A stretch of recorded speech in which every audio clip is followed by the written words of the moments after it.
Welcome to Seeking the Light of a Thousand Suns podcast, brought to you by Maya Skyrika and Gia. We are very eclectic, and our podcasts are designed for listeners at any stage of their magical path. Please wisp over to our Facebook page or to our webpage for podcast extras. The Facebook page is Seeking the Light of a Thousand Suns, and the web page is seekingthelightofA1,000suns.com. So Hi, Maya. What are we talking about today? Well, we are going to go over the Witch's Pyramid, the foundation of magic. I think the first layer is to know.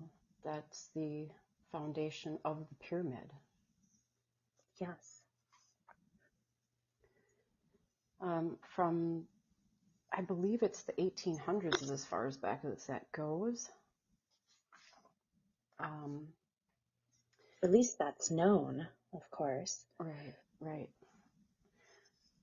The other sides of the pyramid are to dare, to will, to keep silent, and in some traditions, to go.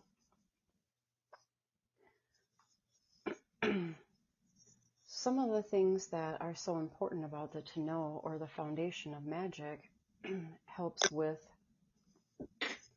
how you apply your energies and your focus and your intent and everything from beginning to end.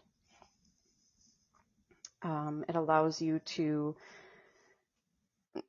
know your conscious and subconscious thoughts and your energies and how they all work with your arcane and mundane life. So I would say to know is like knowing yourself well enough that you're remembering who you are before everyone else's projections, expectations, social conditioning, and labels have been placed on you. That's a very important aspect. I know so many of us, I really actually don't know very many people at all that have not had labels or expectations put on them, and how that not only affects their magical capabilities, but even their everyday performance in what they want to achieve.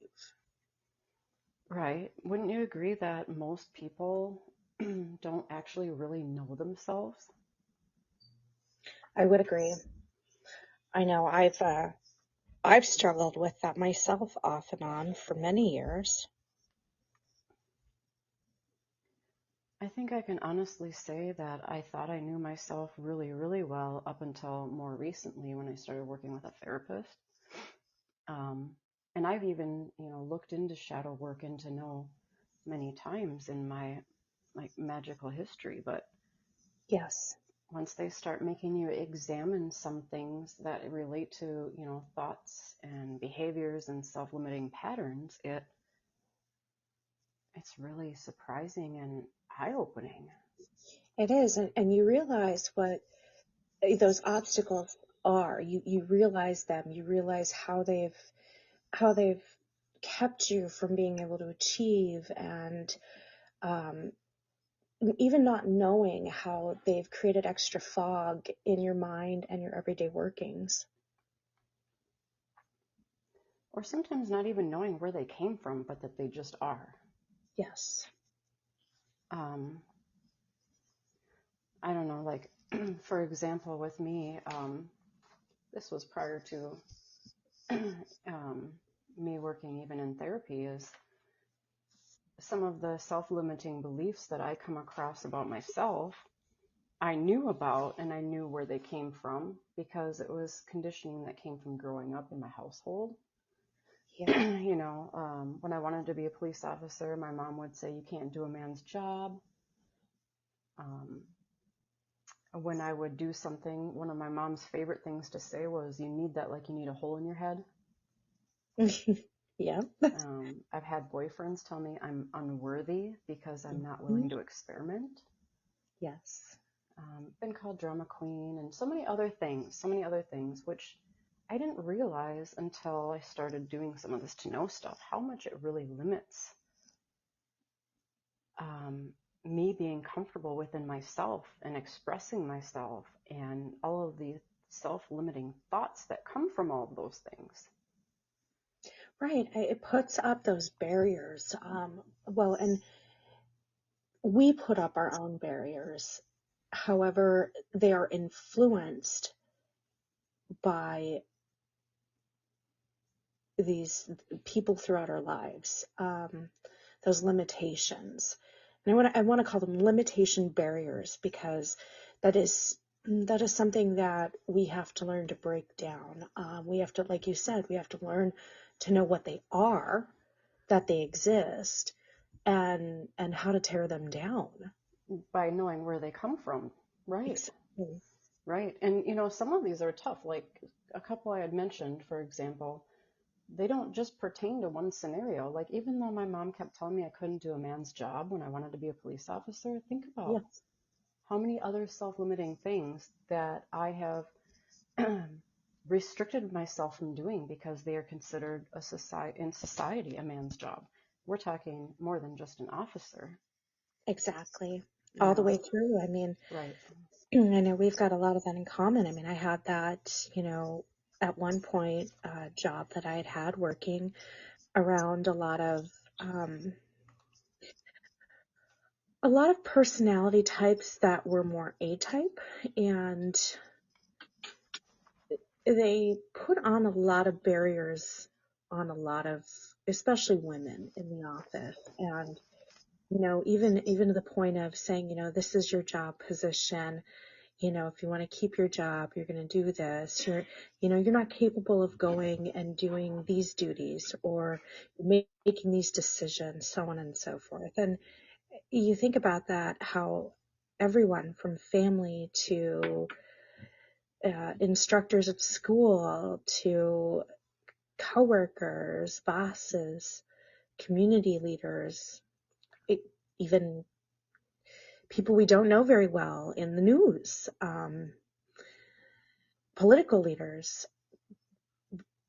Every day we are bombarded with this, and So we now, have, I'm sorry. no, it's okay. We have to clear it. Well, so now we know how that works, like in our mundane day-to-day life, and how it impacts our ability to be our true self.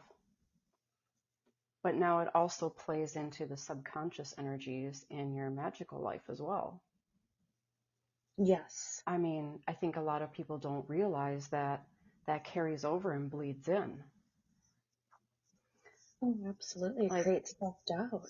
if my mom was constantly in my head, even on a subconscious level, saying you need that, like you need a hole in the head, think about how many spells, and how much magic that we do for ourselves that maybe some people would deem not necessary, or someone else would deem um, something that you shouldn't or wouldn't need to be asking for. Um, Exactly. or even things that, like, even you just splitting hairs on what your needs are and not even getting that far. Mm-hmm.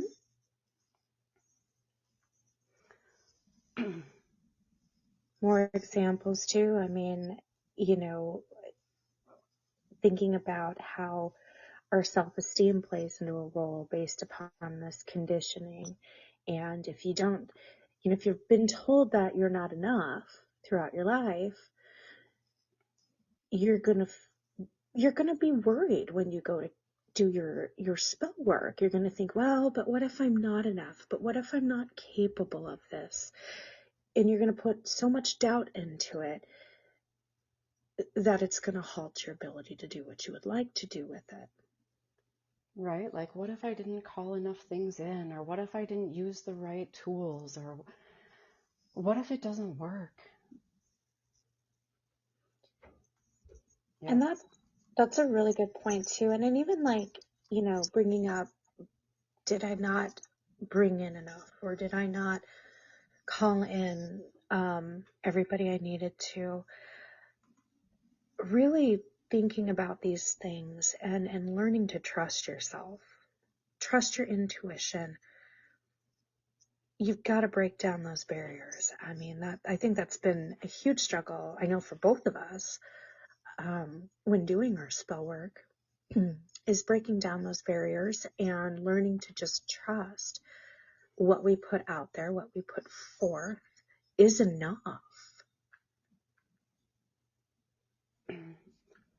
This makes me think of like one of the best tools that I ever came into as far as knowing myself, outside of therapy, of course. And I guess I'm going to have to say for the purpose of the podcast that, we're not sponsored, by this person or this company or these authors or anything like that. But one of the best tools that I'd ever used was a book called Full Contact Magic. I love that book. A Book of Shadows for the Wiccan Warrior. Trying to see who the author is here. Care Cuhalin. I sat down and there was a long list. This was quite a while ago that I did this, but it had to be close to 30 or more questions to ask yourself. And it was so eye-opening. For the first time in my life, I sat down and actually made connections and correlations. It was amazing. I mean, you recommended that book to me, and I went and I got a copy, and I love it. It is a very empowering and enlightening book. So one of the other things about the whole purpose of To Know is to remember who you are before all of these projections and things, so that you can secure yourself within your true identity and bring yourself back to being whole. Some of the things that I would say are good focuses and good practices with To Know, or how it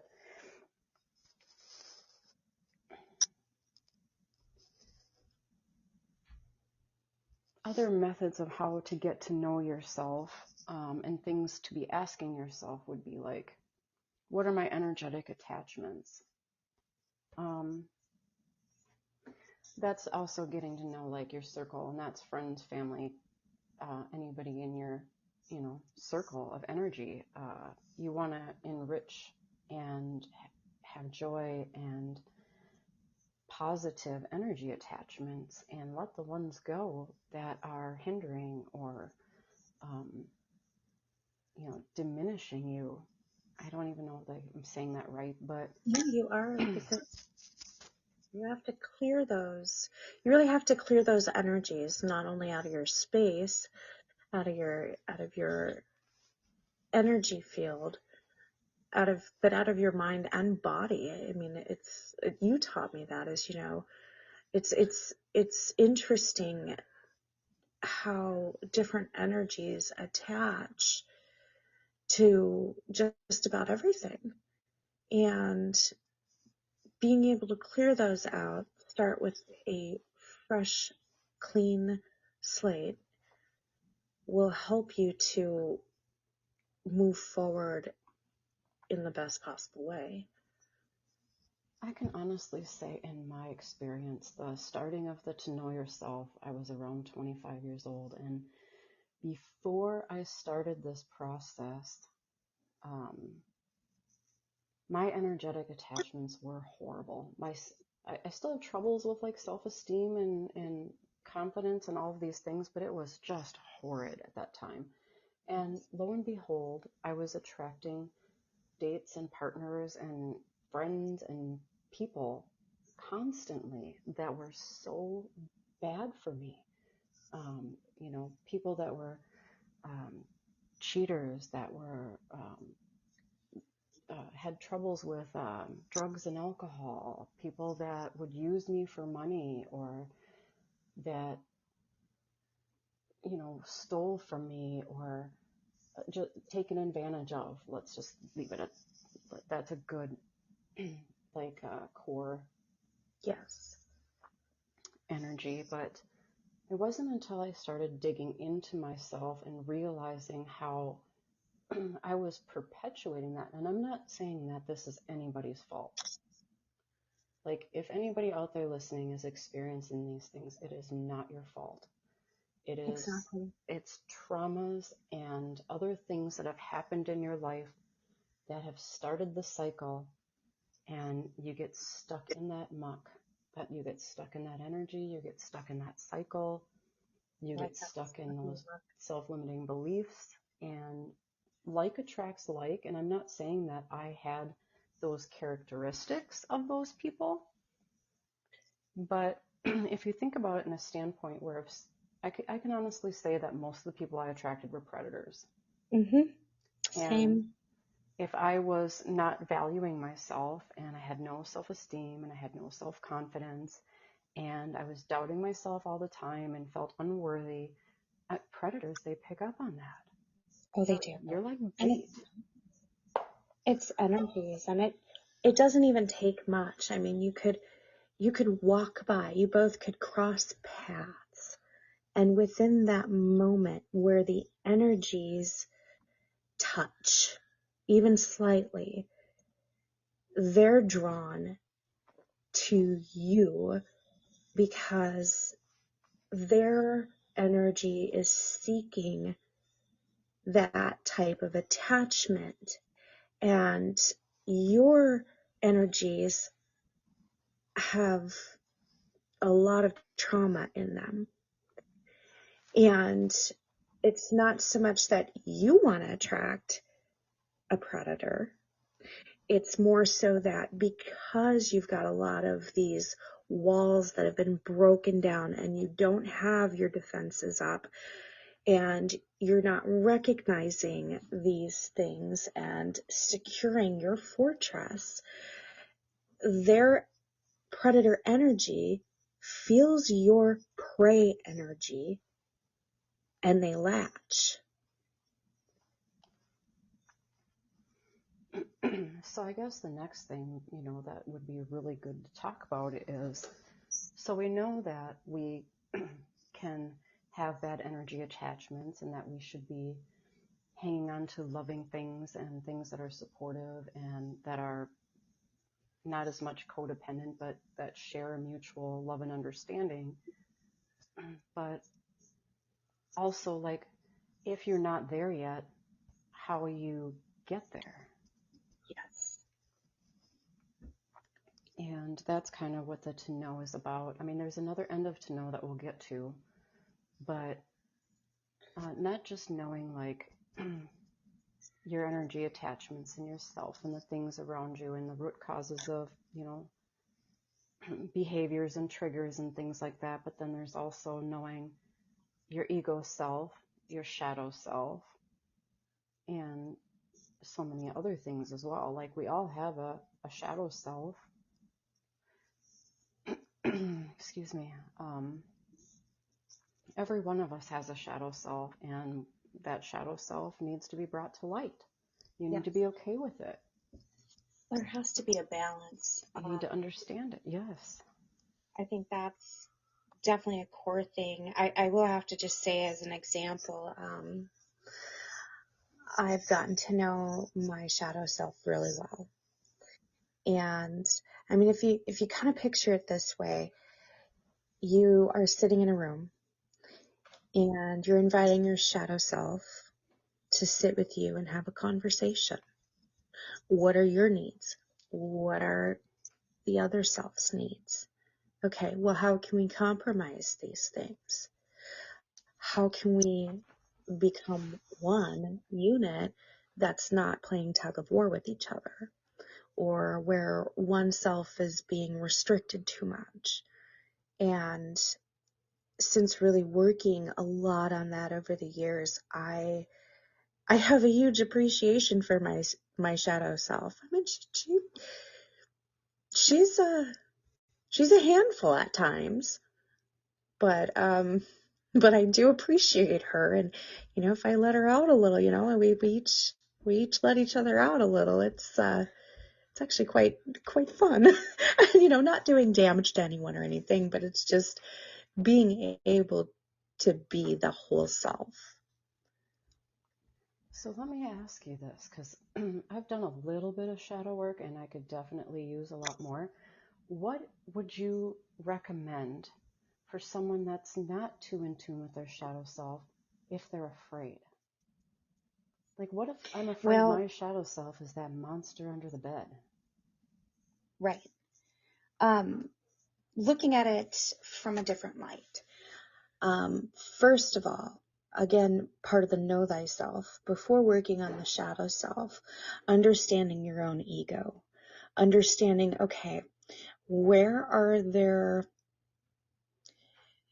even making a list, okay? So these are the things that I try to do to stay on a more positive path, a good path, or whatever it is that you want to label it as, right? But these are the things I'm drawn to that don't quite mesh with this path. And these are also the things that I tend to think that I might feel a little guilty or naughty if I think these things.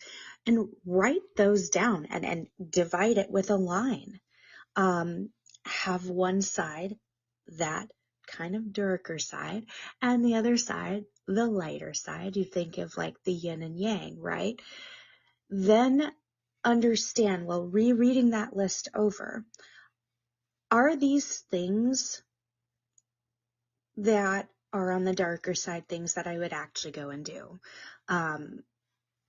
To give you an example, okay.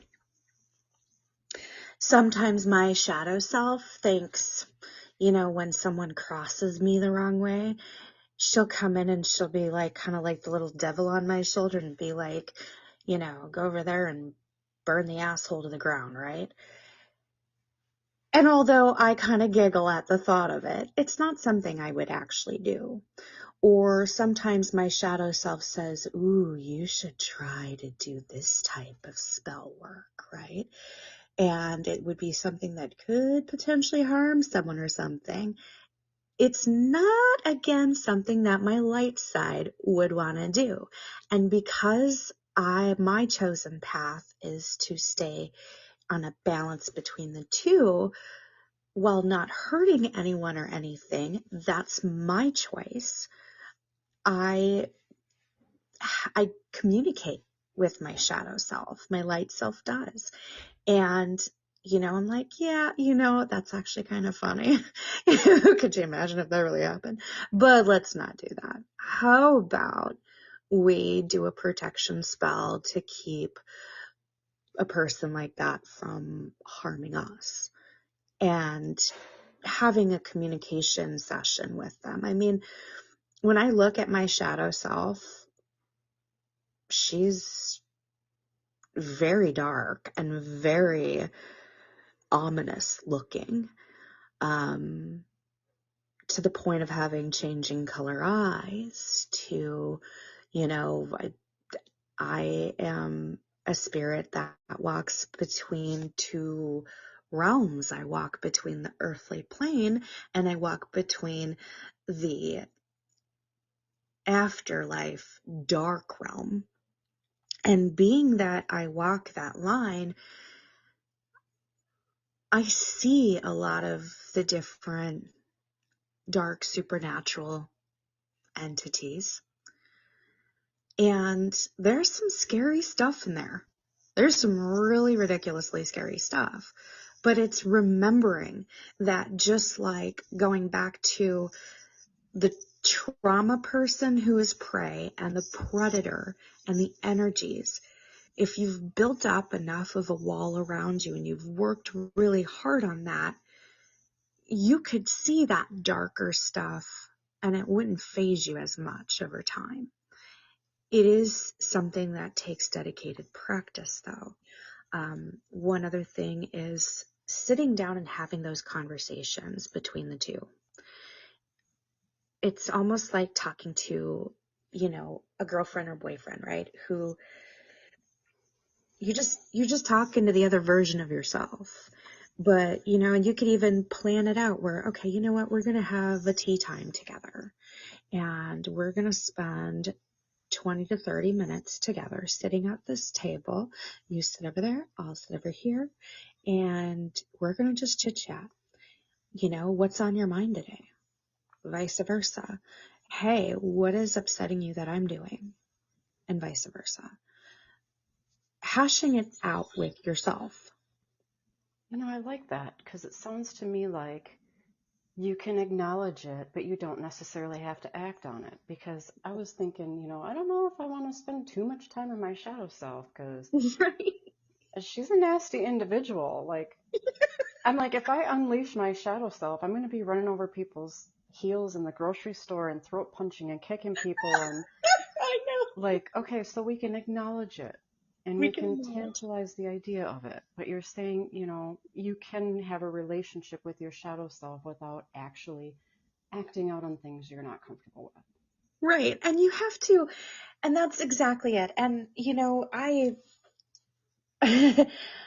I'm a very blunt person, and definitely it's one of the things that I attribute to having that balance between my two selves, well, between the shadow and light selves, is the way I let the shadow self get away with doing some stuff is, for example, if we're in checkout lane and the person in front, and I've actually had this happen, but the person in front of me is giving the cashier a really ridiculously hard time. I'm like, in my head, I can hear the shadow self, and she's like, come on, just let me have it, have at it. And I'm like, okay, but no physical harm, no energetic harm, but you can put her in, you could put the bitch in her place. And I'll sometimes let her come out. And in that specific scenario, I basically told the lady, hey, you are literally holding up the whole line for one item, and you're giving this poor cashier who makes $15 an hour a lot of negative stress. Why don't you take your stuff over to customer service and let the rest of us get wrung out? And by allowing my shadow self to speak out, it also kind of helps to keep that happy medium between the two selves. Now, I don't do it all the time, but I've been known to occasionally honk my horn at someone who cuts me off or flip my middle finger at someone. Obviously, I mean, for me, I'm not going to do anything more than that, but that's my way of letting her out and acknowledging, yeah, you know what? Maybe she did need to step out and put someone in their place. So maybe I just need to do some taekwondo down the shopping aisles, and if somebody runs into my fist, it's their fault? No! I mean, unless you really choose to, but there's consequences to everything, of course. Well, yeah, the consequences, they're going to be on the ground. I know. It's going to feel good until the police come. Yeah. Right? Until I can't shop anymore because I got kicked out. Yeah. Right. I know. No, but it's just, if someone's giving you a hard time, just, think about what you want to say to them and put it in a way that is going to it's going to give you your power back, but it's not going to, harm them permanently. It's a more balanced, healthy approach. It is a balanced, healthy approach. Right. And it is okay. To me, it is okay for my shadow self to come out and be like, that guy's being a total dick to you. Why don't you go just tell him to fuck off? And then I'm like, yeah, I'm going to do that. And then I do that, and I just took my power back. I mean, I didn't go up to him and just assault him physically, verbally, maybe a little, but I mean, you have to weigh each situation, right? But you have to acknowledge that self that is standing up for you oftentimes is the shadow self. And you've got to give that self love and appreciation, because it is that self that will have your back forever. And so that's why even if your shadow self seems incredibly devious, or like you're worried that they might be like the next, I don't know,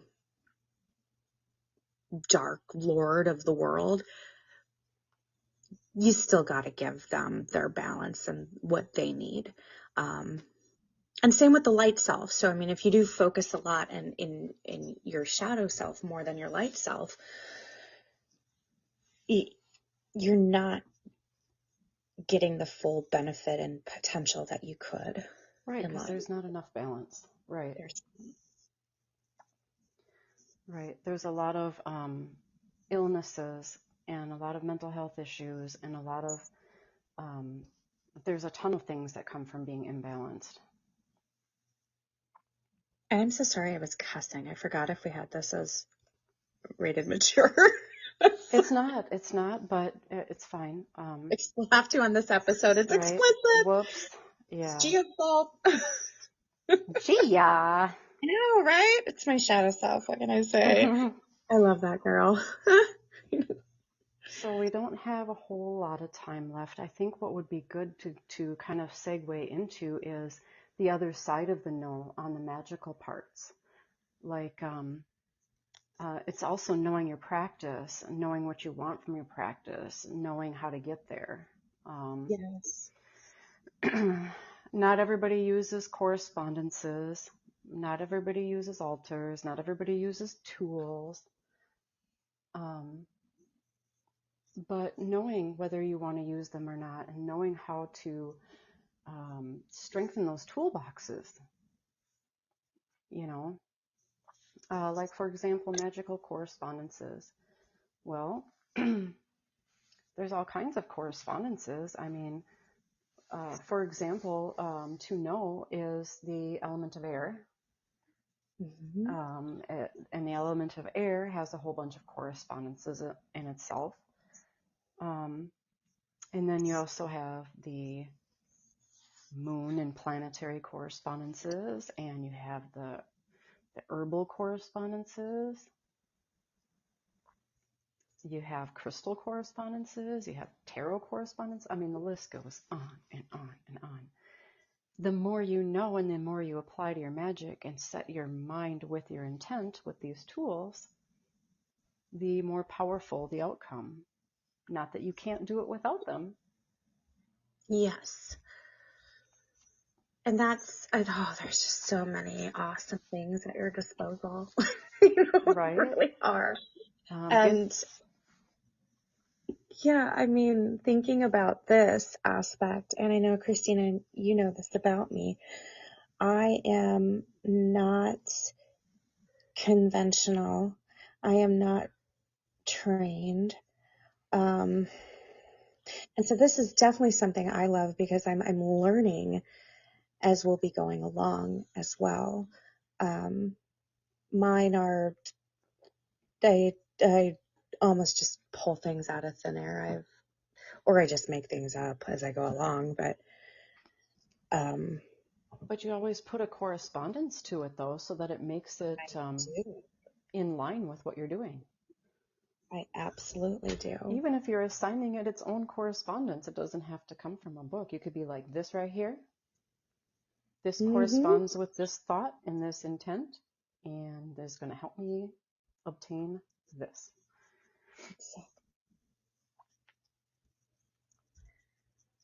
So that puts us into understanding magic techniques and practices. Right. Oh, so, okay, this kind of ties into correspondences and knowing what you want to use in your toolbox and how to build things. Like, not as familiar with all the high magic techniques. I mean, some of the hand poses and positions and things like that. But for the low magic techniques, I mean, you got knot magic, candle magic, herb magic, crystal magic. I mean, runes. Yep. Tarot. Symbols. I mean, there's so many. Course, I Ching, Reiki. Kabbalah. Yes. I love Reiki. Yes, there's so many things, and the more that you add to your toolbox, and the more universal you are, with that toolbox, things are going to align with you after a while that are going to be a better fit, that you're going to use more often, Um, for example, candle magic doesn't even necessarily have to mean specific candle magic. It could even just mean using candles for the energy of drawing in the elements and such. But as people start working spells and stuff like that, it's more about than it's more than just about reading the words or having a cute little rhyme. And like I said, you're more than welcome to use your imagination. And like you said, you don't even use like conventional items. You just use what works for you and assign it. That's Yep. great, because the more things that it would be like, I'm thinking like for some reason of cooking. I must be hungry or something. I am too. You can make a basic meal, or you can make a gourmet meal. Yes. Or you can make a 7-course meal. I mean, whatever you'd like. But the more energy that you put into it, the more satisfaction and outcome there is. That's the only thing I can think of for. Do you have a better example? Yeah, I think it's true. And it's using it, understanding that everything is very versatile. Like, for example, candle magic. Although I don't do much candle magic as much that I'd even like to do, because there's a lot more candle magic I'd like to explore. I do use my candles, the flames, as energy sources, and basically both as inlets and outlets. And so when you even think about it that way, you can be highly creative on using these different correspondences and tools. I know, like with candles, it's that the energies, the heat, the symbolism of fire, for me, that I really like to put forth in some of my workings. So, like the more and more that you know what you'd like to use, what its purpose is, and how you'd like to use it, the better. Yes. And it'll Um, help you too, when you're working with, um, removing obstacles, for example, utilizing different tools. I know initially, um, there many times that I used sage a ton in removing obstacles and energies. oh yeah, And that's great for removing them from your space. yes, and in your aura. And then, learning how to do it within one's mind. Um, Moving on through those different stages, or continuing to do it with different types of incense or herbs or crystals. I mean, they all work. It's just what you put into it.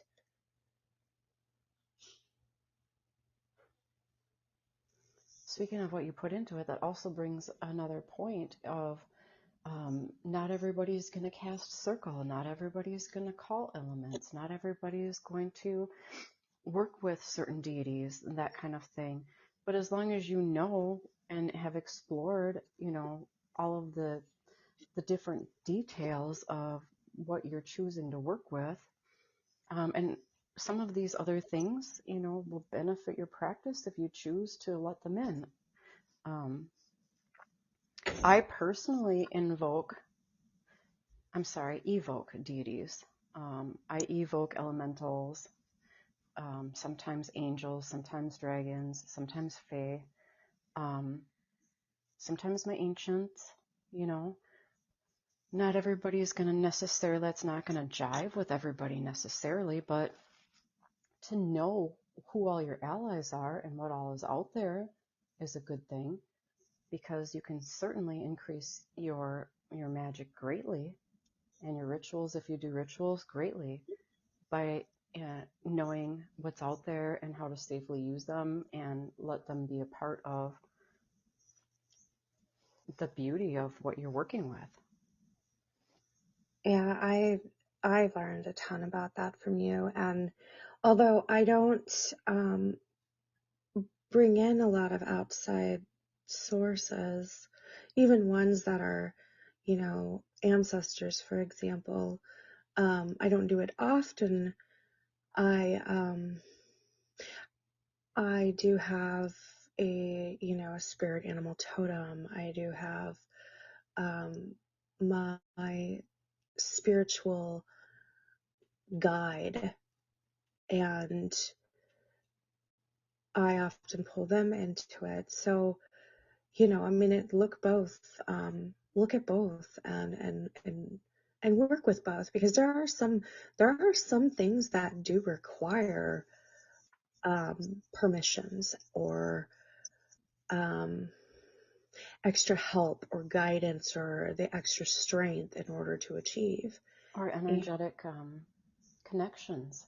yes, And you got to be really, really careful that you're not jumping into any contracts with some of these yes. different spirits and beings too, because some of them will try to trick you into making contracts with them. There's a lot of snaky ones out there. Mhm. Mhm. I actually get this. There was a while I was almost I was being poked almost weekly by different